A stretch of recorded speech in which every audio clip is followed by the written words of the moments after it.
Assalamualaikum warahmatullahi wabarakatuh.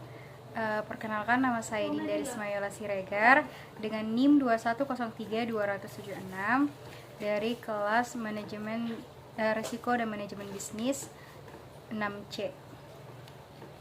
Baik, sebelumnya di sini saya akan menjelaskan pertemuan keempat dari mata kuliah Manajemen dan Risiko Bisnis. Untuk pertemuan keempat kita akan membahas tentang konflik. Nah, sebelum itu kita akan menjelaskan apa itu konflik.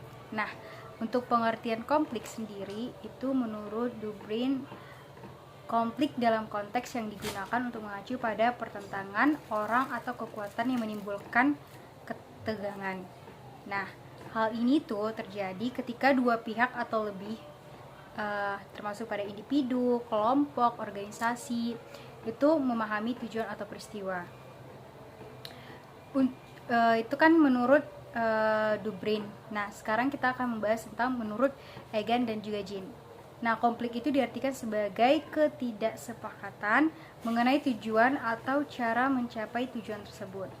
Hal ini dapat dipandang sebagai eksitasi simultan dari dua atau lebih motif yang tidak sesuai pendekatan rutin lainnya terhadap konflik. Nah, konflik di sini tuh contohnya adalah seseorang itu menghalangi orang lain untuk mencapai tujuannya. Nah, seseorang itu mungkin menyadari adanya konflik dengan rekan kerja dan ingin menyelesaikan namun terhalang oleh keengganan rekan kerja tersebut untuk mengatasi atau menyelesaikannya. Nah, misalnya nih, kita bercerita tentang pengertian konflik. Konflik itu misalnya dalam pertanian nih.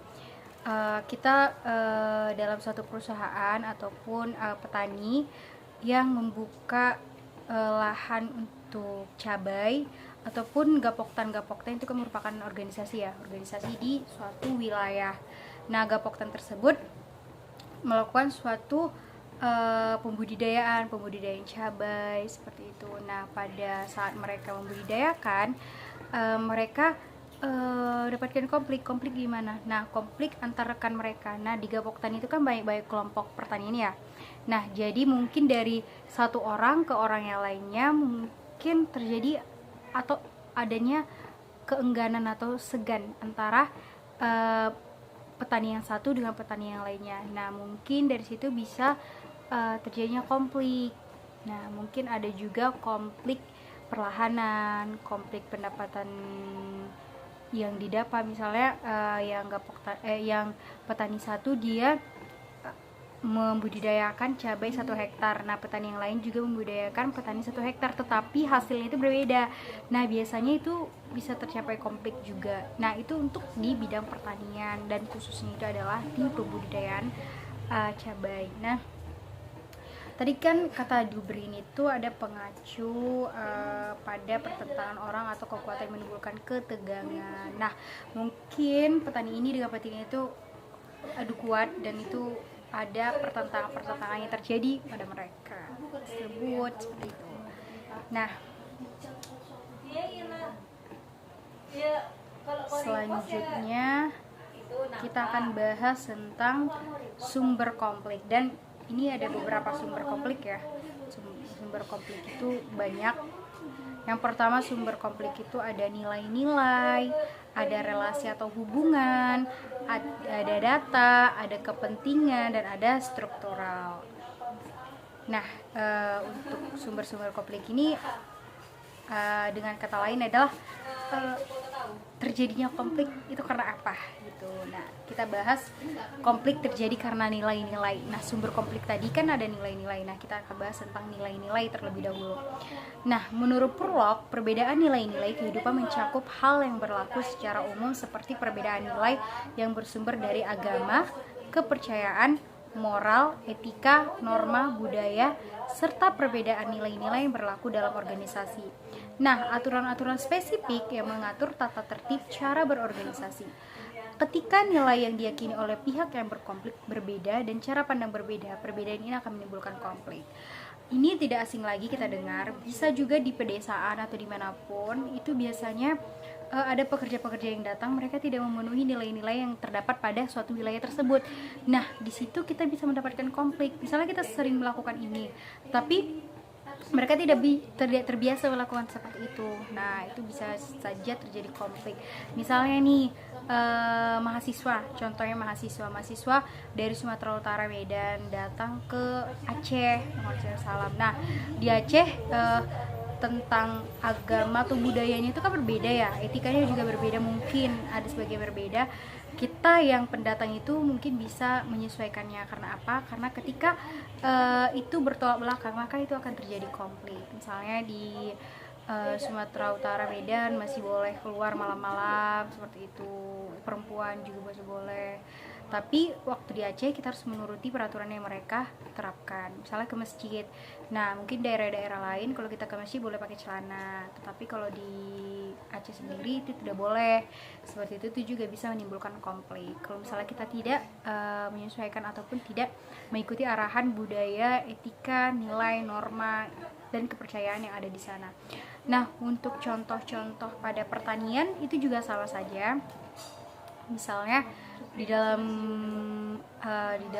usaha tersebut mereka itu tuh menerapkan suatu budaya seperti ini. Jadi kita harus mengikuti misalnya suatu organisasi atau suatu perusahaan yang sudah menetapkan peraturan atau norma atau budaya yang mereka terapkan yang dulu-dulu, itu kita yang baru akan mengikuti peraturan-peraturan tersebut dan mengikuti budaya. Nah, selanjutnya kita tadi udah membahas nilai-nilai. Nilai-nilai juga mungkin ya dalam Gapoktan juga termasuk ya, karena itu juga suatu organisasi. Selanjutnya ada relasi dan hubungan. Maka kita bahas dulu relasi dan hubungan. Nah, trigger atau pemicu dari konflik yang bersumber pada hubungan yang negatif dan buruk di masa lalu ini akan menimbulkan bibit-bibit konflik serta persepsi negatif atau stereotype. Nah, hubungan yang negatif antara individu atau kelompok ini akan membakar amarah dan menyebabkan konflik. Ini tidak asing lagi juga kita dengar bahwa relasi atau hubungan ini juga sangatlah berpengaruh pada konflik. Karena memang seperti yang tadi itu, kalau misalnya ada hubungan-hubungan yang negatif, hubungan-hubungan di masa lalu yang mungkin terjadi atau menimbulkan bibit-bibit konflik. Misalnya dahulu di sebuah organisasi ini, misalnya Gapoktan nih, dahulu mereka itu punya masalah yang memicu pada pestisida atau pembibitan atau subsidi, tapi ketuanya ini mengambil semua subsidi tersebut. Nah, itu juga merupakan sebuah konflik kan. Nah, jadi hubungan itu tidak baik, hubungan itu sudah negatif. Nah, ketika terjadi lagi, maka hubungan itu sudah negatif atau sudah tidak bagus lagi, tidak baik lagi, seperti itu. Jadi sama saja mungkin kalau relasi dan hubungan itu memang sangat-sangat berpengaruh sekali. Selanjutnya kita akan membahas tentang data. Nah, data juga termasuk ya. Nah, data ini sumber-sumber konflik dari data ini dapat berupa data yang tidak benar keabsahannya, data yang tidak lengkap, perbedaan informasi yang simpang siur, atau dapat berupa interpretasi data yang berbeda, atau data yang terlalu banyak atau sangat kurang. Intinya, perbedaan data dapat menjadi sumber pemicu konflik. Nah, ini sudah jelas bahwa data berarti itu tentang kebenaran, fakta. Ketika fakta tersebut sudah tidak benar atau tidak benar adanya, maka itu sudah memicu yang namanya konflik. Misalnya data di suatu Gapoktan atau misalnya yang membudidayakan cabai. Nah, data-datanya itu mereka katakan di situ ada segini-segini, ada segini pohon, ada segini bibit, ada segini ini, segini udah didata semua, tetapi data tersebut tidak benar. Maka itu bisa dapat menimbulkan, memicu yang namanya konflik. Data-data. Tapi kalau dalam perusahaan juga termasuk sebenarnya. Nah, dalam perusahaan-perusahaan besar konflik itu menurut data itu banyak terjadi karena ketika data tersebut salah, maka hasilnya juga akan salah dan itu akan memicu terjadinya sebuah konflik. Seperti itu. Nah, kalau misalnya terjadi sebuah konflik, maka ini tidak akan bisa berjalan dan banyak sekali ketidakbaikan timbul dalam organisasi-organisasi tersebut atau perkumpulan tersebut. Data merupakan suatu yang kefaktaan, keabsahan, kebenaran itu ada dalam sebuah data. Selanjutnya ada kepentingan. Nah, kepentingan ini dapat bersumber dari kebutuhan, keinginan, harapan-harapan yang berbeda satu sama lainnya hingga menimbulkan konflik. Nah, kepentingan ini dapat juga berupa kontestasi kepentingan antar individu atau kelompok, baik secara emosional, prosedural, maupun substansi. Nah, kepentingan misalnya dalam satu kelompok itu ada beberapa orang. Nah, kepentingan dari satu orang dan satu orang lain itu berbeda-beda. Nah, mungkin saja dengan kepentingan-kepentingan tersebut mereka itu akan menimbulkan yang namanya konflik. Kenapa ada timbul konflik? Karena mungkin satu orang tersebut lebih memilih kepentingan pribadinya daripada kepentingan perusahaan. Mungkin dengan kepentingan tersebut itu bisa memicu yang namanya konflik. Nah, kepentingan itu berbeda-beda. Aku memerlukan ini, aku membutuhkan ini, seperti itu. Jadi ada beberapa kepentingan yang berbeda. Tadi kita bahas tentang nilai-nilai, data, relasi, kepentingan, dan selanjutnya itu kita akan membahas tentang struktural. Nah, konflik secara struktural dimaksud adalah konflik yang bersumber dari rasa ketidakadilan, kesewenangan, kompetisi yang tidak sehat, dan lain sebagainya, yang menyebabkan individu atau kelompok terusik. Konflik ini dapat saja menyentuh hal-hal yang berkaitan dengan ekonomi dan kewenangan. Dan struktural ini biasa itu terjadi pada perusahaan-perusahaan besar yang sudah maju ataupun organisasi-organisasi yang besar. Nah, struktural ini kan katanya kan ketidakadilan. Mungkin dalam perusahaan-perusahaan tersebut ada yang tidak adil. Misalnya dia lebih kepada manajer, dia lebih kepada pegawai-pegawai di bidang ini, pegawai di bidang sana. Jadi mungkin ada ketidakadilan di sana. Terus kewenangan. Nah, mungkin mereka itu lebih membebaskan si ini, lebih membebaskan bagian ini. Itu sering terjadi di perusahaan-perusahaan besar lainnya karena ketidakadilan dan kewenangan itu sering terjadi. Nah, untuk kompetisi sehat mungkin juga termasuk pada kesewenangan dan juga ketidakadilan nantinya. Selanjutnya ada jenis-jenis konflik. Nah, untuk jenis-jenis konflik dapat dibedakan berdasarkan yang pertama itu isi dari konflik atau konten. Nah, di mana individu tidak setuju tentang cara menangani masalah tertentu. Konflik terkait masalah hubungan atau relasi interaksi antar individu di mana individu saling tidak setuju tentang satu sama lain.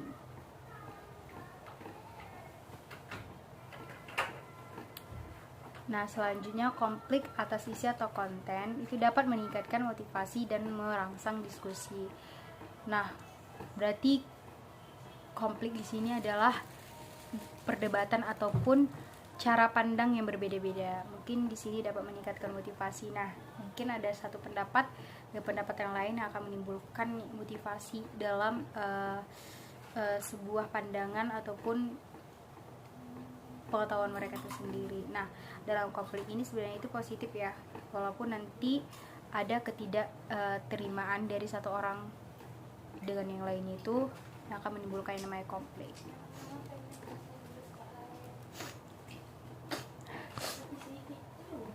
Konflik terkait dengan hubungan relasional dapat menurunkan kinerja, loyalitas, kepuasan, dan komitmen, serta dapat menyebabkan individu yang berkonflik menjadi mudah tersinggung, negatif, dan saling curiga. Ini juga memang sering ya konflik ini, karena memang dia tuh konflik itu ada dasar dari iri juga termasuk, karena dia itu menjadi kita itu apapun yang dikatakan kita akan tersinggung, apapun yang kerjanya nanti kita saling curiga, dia ini gak bagus, dia ini gak baik, pekerjaan dia itu gak baik, seperti itu. Jadi konflik-konflik tersebut mungkin sering terjadi. Jan and Mannix. Nah, menurut dia konflik hubungan berasal dari ketidakcocokan antar pribadi. Ini memang tidak jauh dari kehidupan kita sehari-hari. Kita dalam pertemanan juga sering terjadi konflik. Karena kenapa terjadi konflik? Karena memang adanya ketidakcocokan antara individu tersebut. Misalnya kita berteman berlima, mungkin kita satu dengan yang satu itu ada konflik. Kenapa? Karena misalnya ada ketidakcocokan antara pertemanan tersebut. Itu di dalam pertemanan. Nah, konflik hubungan ini juga bisa masuk ke dalam pertanian juga. Misalnya gapoktan, ada sebagian orang yang memang dia tidak cocok dengan pribadi tersebut, maka akan menimbulkan suatu konflik hubungan. Nah, selanjutnya itu ada konflik tugas. Nah, terkait dengan perbedaan pendapat dalam sudut pandang dan pendapat tentang tugas tertentu. Nah, karena tugas juga kita berbeda-beda. Nah, pandangan itu juga akan berbeda-beda dan pendapat kita itu juga berbeda-beda. Nah, itu juga termasuk pada konflik tugas. Nah, selanjutnya itu adalah konflik proses. Nah, konflik proses ini mengacu pada ketidaksepakatan mengenai pendekatan kelompok terhadap tugas, metode, dan proses kelompoknya.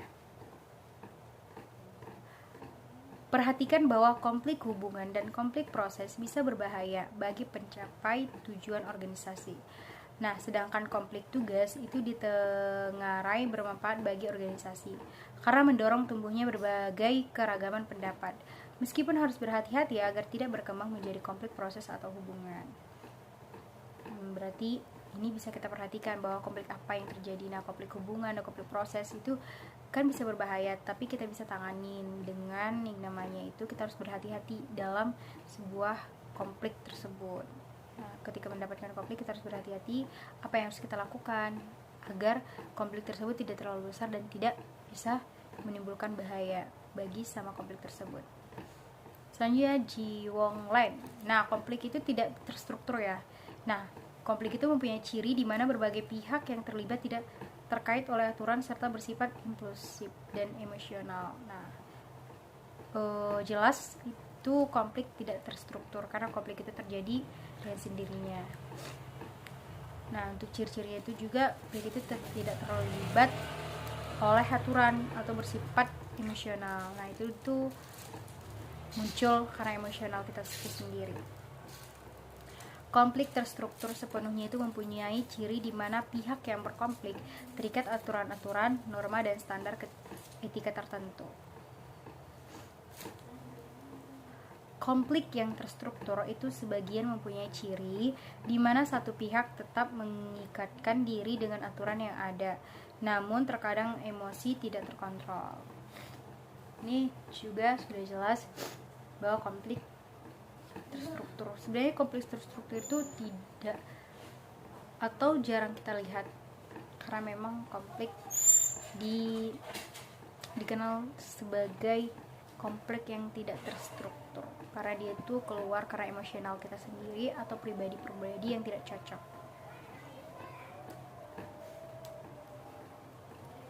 Adapun konflik revolusioner itu merupakan salah satu bentuk ekstrim dari konflik yang tidak terstruktur. Nah, konflik revolusioner ini mencirikan konflik dalam skala besar yang tidak terikat oleh peraturan, waktu, budaya, mitos, atau cara pandang yang sama.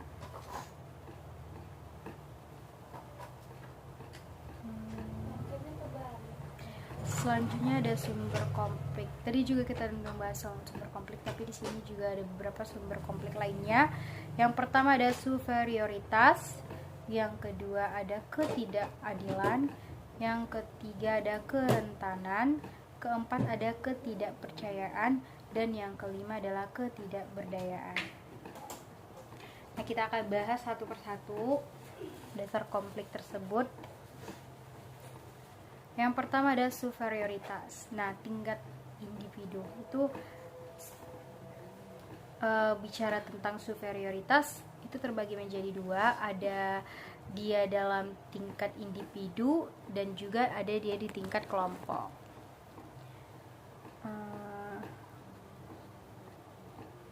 Untuk tingkat individu itu keyakinan rasa superior tingkat individu ini berkisaran pada keyakinan abadi seseorang bahwa ia lebih baik daripada orang lain dalam hal-hal penting. Kelompok sikap yang umumnya dikaitkan dengan keyakinan ini mencakup rasa keistimewaan, kelayakan, dan juga hak. Nah, ketika individu tersebut berarti kita merasa percaya diri bahwa apa yang kita rasakan ataupun apa yang kita yakini itu mencapai keistimewaan atau kelayakan dan suatu hak dari kita sendiri.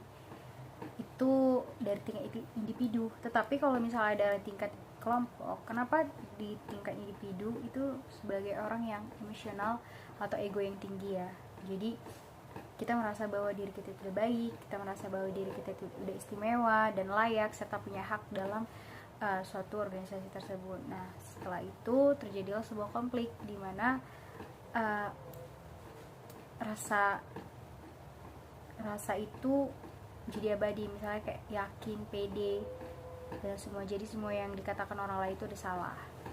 Tingkat kelompok, tadi kan tingkat individu, sekarang kita akan bahas tingkat kelompok. Nah, rasa superior tingkat kelompok ini itu mencakup keyakinan bersama tentang superioritas moral, pemilihan, hak, dan takdir khusus yang berlaku pada kelompok tersebut. Nah, tingkat kelompok ini, rasa superior tingkat kelompok yang mencakup keyakinan bersama tentang superioritas moral, pemilihan, hak, dan takdir khusus yang berlaku pada kelompok tersebut. Berarti ini bersifat banyak, ramai, karena dia kelompok. Selanjutnya ada ketidakadilan. Nah, ketidakadilan juga dibagi menjadi tingkat individu. Nah, kalau misalnya ketidakadilan dalam tingkat individu contohnya itu adalah penganiayaan yang dirasakan oleh orang lain atau oleh dunia pada umumnya.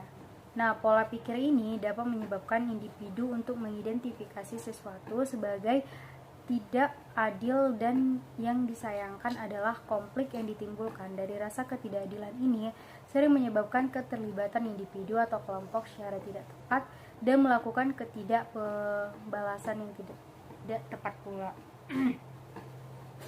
Berarti dalam individu ini kita merasa dianiaya ataupun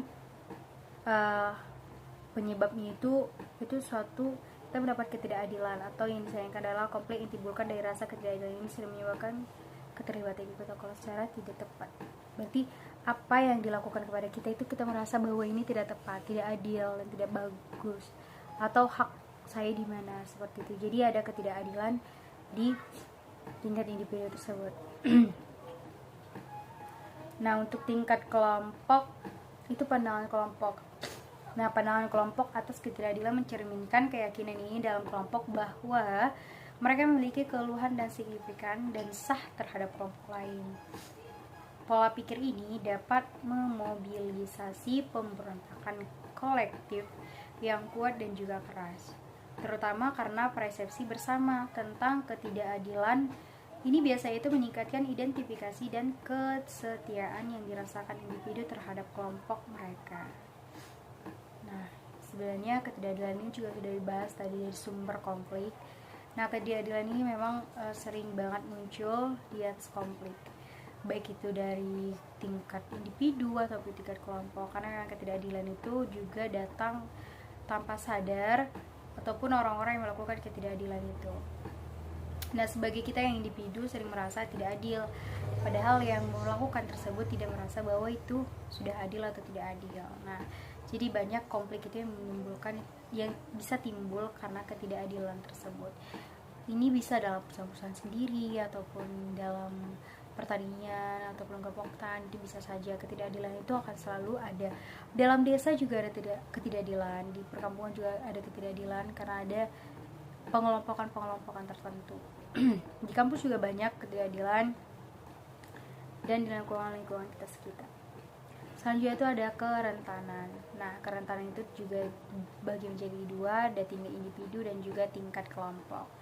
Nah, untuk tingkat individu, keyakinan inti dari kerentanan berkisar pada keyakinan seorang bahwa ia terus-menerus hidup dalam bahaya. Nah, kerentanan melibatkan persepsi seseorang tentang dirinya sebagai subjek bahaya internal atau eksternal yang kurang terkendali atau tidak cukup untuk memberinya rasa aman. Nah, sudah jelas bahwa tingkat individu kerentanan itu juga selalu menimbulkan yang namanya konflik. Dan untuk tingkat individu ini kita merasakan sendiri, kita yang merasakan sendiri. Jadi adanya persepsi bahwa dirinya itu lagi ada di masalah, walaupun dia di internal atau eksternal yang memang kurang terkendali atau membuat diri kita tersebut tidak aman atau tidak memberi rasa nyaman. Untuk tingkat kelompok itu seperti halnya dengan kerentanan 3 individu. Nah, ini hadir dalam pandangan rasa kerentanan kolektif yang sekali lagi tampaknya tumbuh berkembang di antara kelompok etnis. Ketakutan tentang masa depan adalah penyebab paling umum dari konflik etnis dan seringkali menghasilkan kekerasan yang meningkat. Ini juga jelas ya bahwa pandangan-pandangan tersebut juga sangat menimbulkan konflik di dalam organisasi, kelompok, individu, dan sebagainya.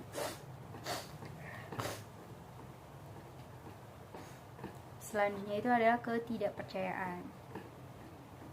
Ketidakpercayaan juga ada masuk ke dalam tingkat individu dan juga termasuk pada tingkat kelompok. Ketidakpercayaan. Nah, untuk ketidakpercayaan pada tingkat individu itu peran dari rasa ketidakpercayaan ini berfokus pada dugaan permusuhan dan niat memfitnah orang lain. Nah, perasaan bahwa orang lain akan menyakiti, menyalahgunakan, mempermalukan, menipu, berbohong, atau mengambil kekuatan. Nah, biasanya itu melibatkan persepsi bahwa kesulitan atau bahaya yang terjadi pada individu tertentu disengaja atau hasil dari kelalaian yang tidak dapat dibenarkan, biasanya bersifat ekstrim. Nah, ketidakpercayaan itu berasal dari individu yang satu dengan individu yang lain itu masuk pada ketidakcocokan. Karena memang di situ kita merasa bahwa pendugaan kita yaitu telah menyakiti kita, telah menyalahgunakan kita, telah mempermalukan kita, atau telah menipu atau telah berbohong pada kita. Nah, ini bisa memang menimbulkan yang namanya konflik, dan ini bisa saja di setiap organisasi, perusahaan, individu, dan juga kelompok lainnya. Nah, ini sering banget terjadi karena memang ketidakpercayaan ini sangatlah menimbulkan hal-hal negatif karena memang kita sudah tidak percaya. Nah, hal tersebut rasa ketidakamanan, rasa ketidakpercayaan juga akan timbul. Nah, penimbulan itu juga mengakibatkan yang negatif dan itu biasanya bersifat ekstrim. Nah, untuk tingkat kelompok itu perpanjangan dari rasa ketidakpercayaan tingkat individu kepada kelompok yang lebih besar. Nah, rasa ketidakpercayaan kelompok berfokus pada khusus para persepsi kelompok kepada pihak luar kelompok dan berputar di sekitar keyakinan bahwa yang lain tidak dapat dipercaya dan menyembunyikan niat terhadap kelompok. Nah, ini juga sama-sama yang individu tadi, cuman kalau dari dalam kelompok itu lebih besar ya, karena dia memang banyak, kelompok itu kan banyak, individu itu satu, tapi intinya itu tidak dapat dipercaya dan menyembunyikan niat memfitnah terhadap kelompok seperti itu.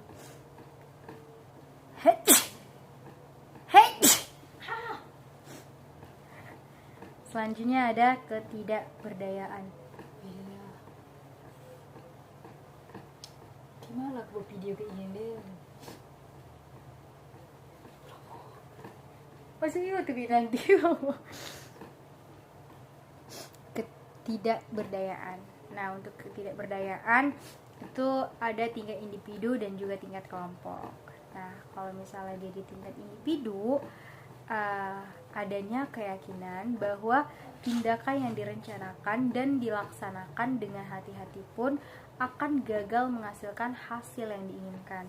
Dalam beberapa kasus, individu mungkin menganggap dirinya kurang memiliki kemampuan yang diperlukan untuk mencapai tujuan. Nah, ketidakberdayaan tingkat individu, adanya keyakinan bahwa tindakan yang direncanakan dan dilaksanakan dengan hati-hati pun akan gagal menghasilkan hasil yang diinginkan.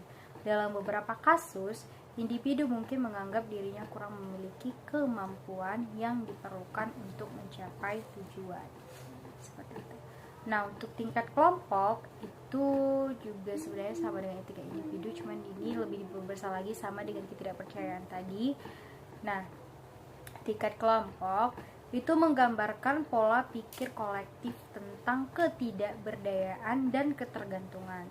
Sejauh ini, mana suatu kelompok menganggap dirinya tidak berdaya mencerminkan penilaian tidak hanya dari kemampuannya, tetapi juga dari apakah lingkungan itu kaya atau miskin dalam peluang untuk kemajuan kelompok.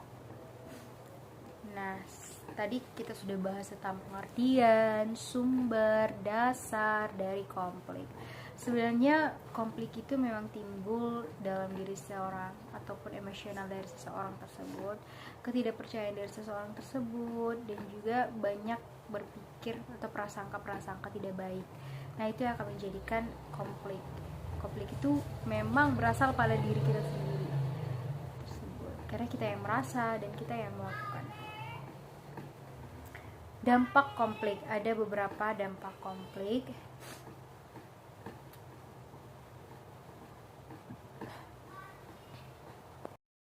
Nah, dampak negatif. Ada beberapa dampak negatif yang terjadi. Bukan dampak negatif. Memang negatif kalau konflik. Dampak konflik. Yang pertama itu dampak konflik, negatif konflik. Nah, jika tidak dikelola dengan baik, konflik akan membawa dampak negatif atau destruktif bagi organisasi. Di antaranya dapat mengancam keutuhan organisasi dan relasi yang buruk antar personal maupun kelompok dalam organisasi. Konflik destruktif ini akan terjadi jika tidak ada penyelesaian, begitu pula jika permasalahan dibiarkan begitu saja.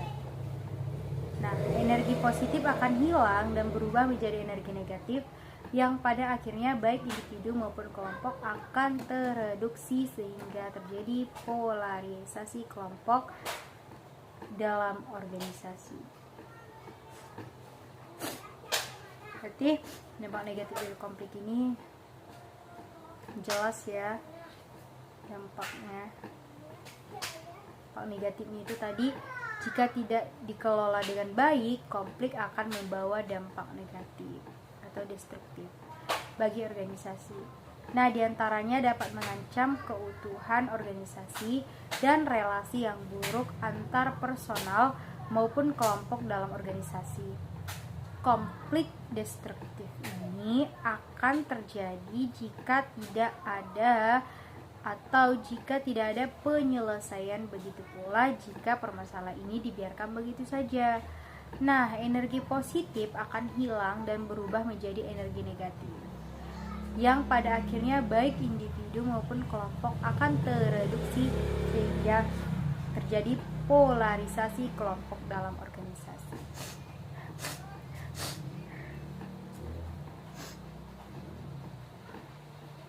Sebenarnya dalam konflik memang akan selalu terjadi konflik yang negatif, karena memang konflik-konflik itu dari kita tadi membahas bahwa pengertian konflik, dasar-dasar konflik, sumber-sumber konflik, itu sudah terlihat bahwa konflik itu sangat menimbulkan yang namanya negatif. Nah, konflik ini juga akan terus ada dan juga akan merajalela jika ini tidak diselesaikan atau dibiarkan saja. Nah, misalnya nih tadi contohnya ketidakpercayaan. Nah, kalau misalnya tidak diselesaikan, bahwa sampai kapanpun konflik itu akan berlanjut. Karena ketidakpercayaan di situ ada namanya pembohongan, penipuan, pemalsuan. Nah, ketika itu terjadi, maka konflik ini akan terus-menerus. Sehingga ketika terjadi konflik tersebut, seharusnya kita buat penyelesaian, jangan dibiarkan saja. Karena kalau dibiarkan saja, mungkin ini akan terjadi konflik yang lebih besar lagi. Misalnya lagi nih tentang ketidakadilan. Kalau misalnya ketidakadilan ini tidak kita perbaiki atau tidak kita selesaikan, maka rasa ketidakadilan tersebut akan terus menerus ada pada diri seorang individu maupun kelompok. Karena memang ketidakadilan itu akan menimbulkan konflik, di mana kita merasa bahwa hak wewenang kita semua itu tidak ada pada kita, sehingga keadilan tersebut tidak tertera pada kita. Seperti itu. Selanjutnya banyak tadi juga contoh-contoh, misalnya juga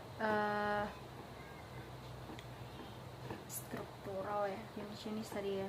Terus data, nilai-nilai, misalnya nilai-nilai. Setiap daerah, setiap juga tempat, setiap perusahaan juga memiliki nilai budaya, norma. etika, kepercayaan, kebiasaan. Nah, itu juga sebuah nilai-nilai. Jadi kalau misalnya kita masuk ke dalam satu perusahaan yang baru, kita harus mengikuti aturan-aturan yang mereka lakukan. Apa kebiasaan yang mereka lakukan? Nah, nilai apa yang mereka cantumkan di perusahaan tersebut. Nah, moral seperti apa yang mereka inginkan, etika seperti apa yang mereka inginkan, dan budaya apa yang sering mereka lakukan. Karena memang mungkin dari satu perusahaan ke perusahaan lain itu sangat berbeda. Mungkin dari budaya, karena memang dari daerah ke daerah juga sangatlah berbeda. Misalnya kita adalah yang masuk kepada wilayah seorang, maka kita harus mengikuti budaya-budaya yang ada di sana. Misalnya Sumatera Utara dan juga Aceh, banyak mahasiswa dari Sumatera Utara datang ke Aceh, mereka itu heran dengan yang namanya megang, dengan namanya ke masjid harus pakai baju muslim, tidak boleh pakai celana, seperti itu kan. Kita berarti menjadi mengerti dan kita mengikuti budaya-budaya atau nilai-nilai yang tercantum di daerah tersebut. Nah, itu tuh coba termasuk pada etika, termasuk pada budaya juga, karena memang kita yang pendatang, kita yang harus mengikuti aturan-aturan tersebut. Sama saja dengan perusahaan. Nah, ketika kita sudah diterima, maka kita akan mengikuti aturan-aturan yang ada di perusahaan. Kita harus membaca ulang peraturan apa dan kebiasaan apa yang mereka lakukan, apa yang seharusnya harus dilakukan dan apa yang seharusnya tidak dilakukan. Nah, itu memang sangat perlu untuk kita baca terlebih dahulu. Itu tadi pada nilai-nilai. Kalau misalnya hubungan juga termasuk ya, kalau misalnya hubungan pertemanan juga sama dengan adanya hubungan. Misalnya kita dengan teman yang satu tidak terlalu baik karena mungkin kita merasa bahwa dia itu harus sombong, atau misalnya kita merasa dia itu pelit atau bagaimana. Nah, hubungan tersebut kan menjadi negatif. Nah, sampai kapanpun itu akan menjadi konflik kalau misalnya kita selesaikan begitu saja. Nah, konflik yang bagaimana, cara menyelesaikannya bagaimana? Cara menyelesaikannya mungkin kita harus bersifat positif, ataupun kita harus berpikir secara positif, karena banyak suatu hal yang kita pikirkan itu tidak baik, ternyata baik, seperti itu. Jadi memang harus diselesaikan dan tidak boleh didiamkan begitu saja, karena itu memang akan memicu konflik yang terus-menerus terjadi. Kepentingan. Nah, contoh untuk kepentingan juga sama. Kepentingan juga setiap orang kan kepentingannya berbeda-beda. Nah, ketika kepentingannya berbeda-beda, maka kita perlu yang namanya itu menyelesaikan. Nah, misalnya dalam perusahaan, dia lebih memilih kepentingan keluarga dia daripada kepentingan perusahaan. Mungkin itu bisa kita selesaikan. Bagaimana caranya agar kepentingan ini bisa dua-duanya kita lakukan, seperti itu. Karena memang kepentingan seseorang itu akan berbeda-beda. Dari manajer ke karyawan juga kepentingannya berbeda-beda. Dari dosen ke mahasiswa kepentingannya juga berbeda-beda, sehingga dalam kepentingan itu kita harus mencari tahu solusi atau mencari jalan keluar bagaimana caranya agar kepentingan ini tidak menimbulkan konflik. Karena memang dari kepentingan kita bisa meninggalkan satu ketentuan atau satu kebiasaan intinya yang akan menimbulkan konflik. Misalnya dari dosen ke mahasiswa, mungkin dosen lebih mementingkan kepentingannya, misalnya dia lagi penelitian, nah harus mengikuti penelitian dan tidak mengikuti kelas, dan dia tidak bertanggung jawab atas kelas yang dia masukin. Seharusnya kan kalau misalnya dia penelitian, dia harus bertanggung jawab atas kelasnya. Mungkin dia memberikan tugas ataupun memberikan kepercayaan kepada komting, ataupun memberikan semua tanggung jawab tersebut kepada ketua kelasnya. Nah, itu juga termasuk pada kepentingan. Nah, bisa juga sama dengan mahasiswa juga misalnya ada kepentingan. Nah, kepentingan dia itu mungkin dia sedang sakit, atau kepentingannya itu ada keluarga kemalangan di kampung, dia harus pulang kampung dan tidak bisa mengikuti kelas. Nah, kepentingan itu bisa diselesaikannya. Bagaimana caranya? Mungkin dia bisa mengatakan ataupun memberi izin, seperti itu. Jadi kepentingan itu tidak bisa didiamkan saja. Itu harus kita selesaikan, karena nanti bisa memicu yang namanya konflik. Dan konflik apa yang terjadi? Nah, konflik mungkin dosennya itu tidak suka melihatnya dan memberikan nilai yang tidak sepatutnya diberikan kepada mahasiswa, seperti itu. Jenis-jenis konflik juga tadi banyak ya, misalkan konten, berdasarkan relasi dan interaksi, itu juga termasuk. Nah, untuk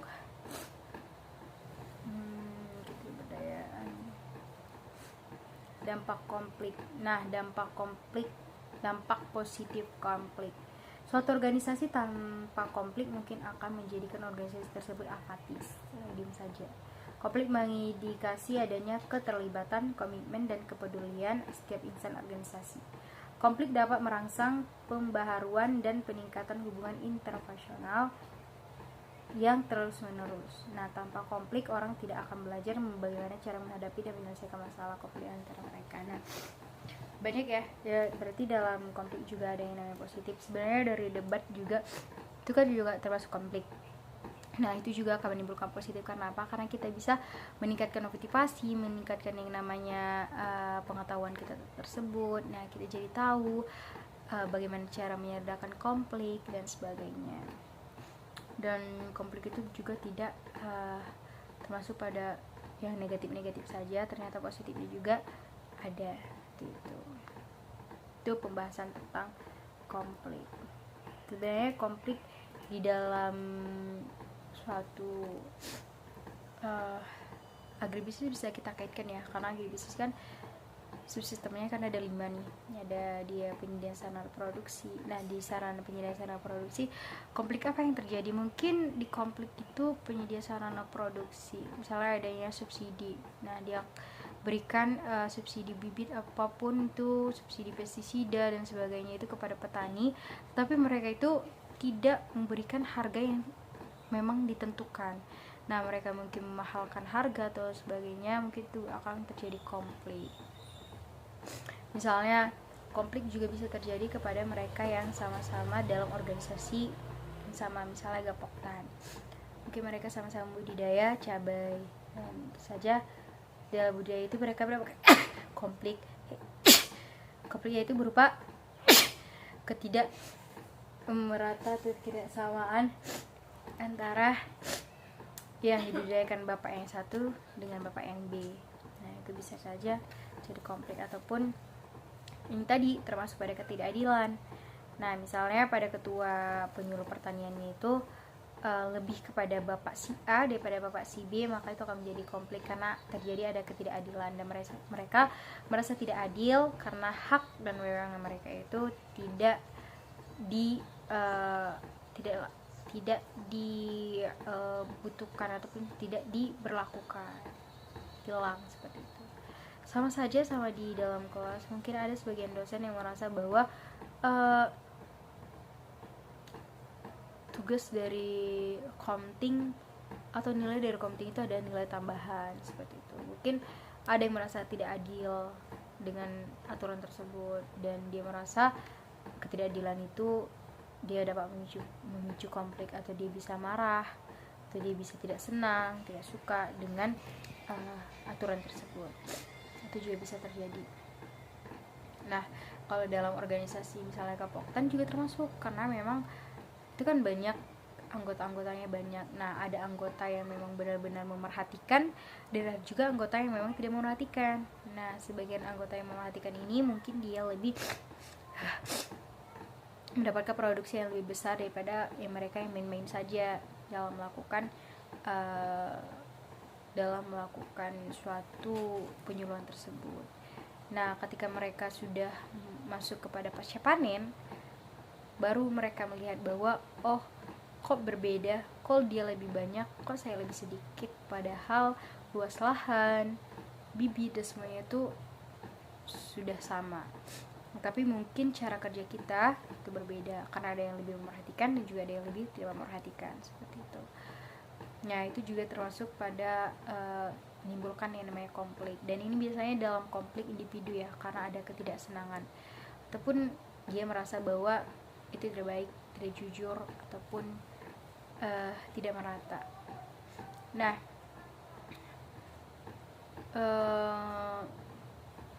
itu kesimpulannya itu bahwa konflik ini bisa diselesaikan, jangan dibiarkan saja, karena memang kalau misalnya kita biarkan konflik ini, maka konflik akan terus menerus terjadi.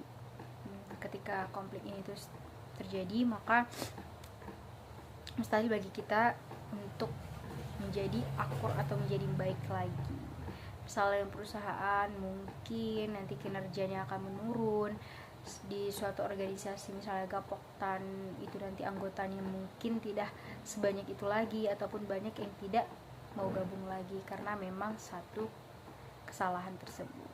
Ya, mungkin sekian yang bisa saya sampaikan tentang konflik di pertemuan keempat ini, karena memang konflik ini juga ada hubungannya dengan pertemuan pertama, kedua, dan ketiga, atau dengan kesimpulan di konflik ini ada kaitannya di pertemuan pertama kemarin yang kita berikan contoh. Nah, itu sekian yang dapat saya sampaikan, kurang lebih saya mohon maaf karena saya masih dalam pembelajaran. Sekian dari saya, wassalamualaikum warahmatullahi wabarakatuh.